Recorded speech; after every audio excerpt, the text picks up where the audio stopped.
Okay, this is the next video, and it's just a very quick addendum to the previous one on the reliability of the Bible, because basically all what I said before is about the New Testament. I just want to put one little comment about the Old Testament, and it's I've really got two reasons for having total trust in that. I haven't examined its history in anywhere near the detail that I have of the Greek. I've tried to learn the Greek language, and I still try to learn it, and I try to study the Bible in that Greek language, the old Greek language, not modern Greek, a little bit. So I have a little bit of familiarity, only a tiny bit. I'm no scholar of it. Of a little bit of familiarity of the New Testament, but the Old Testament, that was nearly all done in the Hebrew language.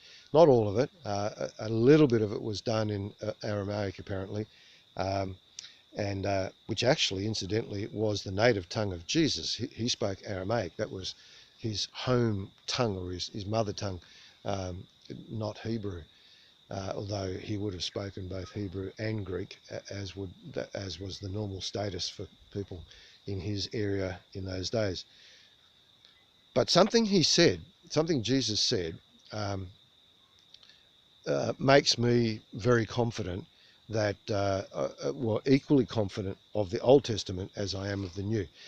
He said in the Gospel of Luke, he was talking to some disciples, and he spoke about the Old Testament. In fact, he spoke about the Bible, but the Bible at that time was only the Old Testament, because the New Testament was yet to be written.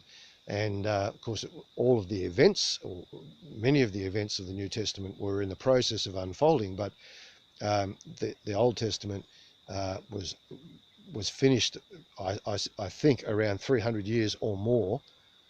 Yes, at least 300 years before the birth of Jesus. So it was an established book, well and truly by then, translated into many other languages. And because it was a Greek-speaking world by and large by that time, in fact, I venture to say most of the Jews around the world by that time were actually reading the Greek translation rather than the Hebrew translation. And I know at one stage that actually many hundreds of years later, after Jesus, might have even been around 1,000 years after Jesus, around 1000 AD, that caused quite a bit of conflict. Can't remember when I might be wrong about that date, but there became a conflict between those Jews who read the Bible from the Hebrew version, the original version, and those who preferred and felt more comfortable with the Greek translation of it, which had now established such popularity because of the numbers of Greek-speaking people, even the Jews, that some Jews basically rejected the Greek-speaking ones, and so we've got these two very long strands of history now of the Hebrew ones and the Greek ones, and it does seem like when they quote the Old Testament into the New Testament, which happens heaps of times, more often than not, it seems that they have actually done so from the Greek version. But anyway, that's a complication in this simple thing I wanted to say. If you have a look in the Gospel of Luke, and in chapter 24 of the Gospel of Luke, a couple of times there, he talks about the Old Testament. He never calls it that. He calls it, I've forgotten now, he calls it by three names, because the Jews split the Old Testament up into three parts. They call one part Moses, they called another part the writings, I think they called it, and then another part they called it the prophets. And of course, that's the English words for those parts.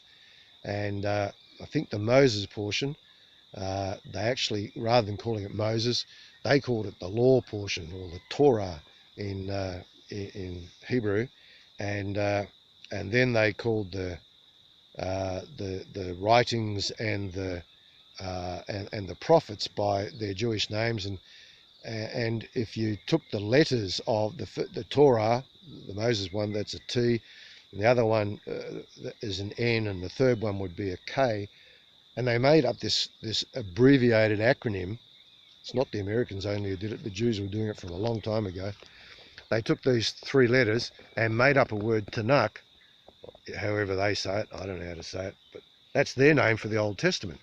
And it means these 3 bits. Well, Jesus, maybe already doing the same thing, he mentioned these 3 parts that he was calling it these 3 names, but he's referring to the Old Testament. And my point being, by the time of Jesus, it was thoroughly established, and Jesus quoted it with total respect, as if he totally believed everything that was in it. Every quote that he made from it, he quoted it as if it were to be relied upon. So I take that as a pretty good advice. If Jesus quotes from it as reliable, then I'll count the Old Testament as reliable as well. In fact, I think that'll do. I won't tell you the other thoughts that I had to back it up. I did want to keep this one short. So I'll just take it the fact that in the New Testament, it's established as already reliable, the Old Testament. So since I trust the New Testament, I therefore trust the Old Testament. Catch you after.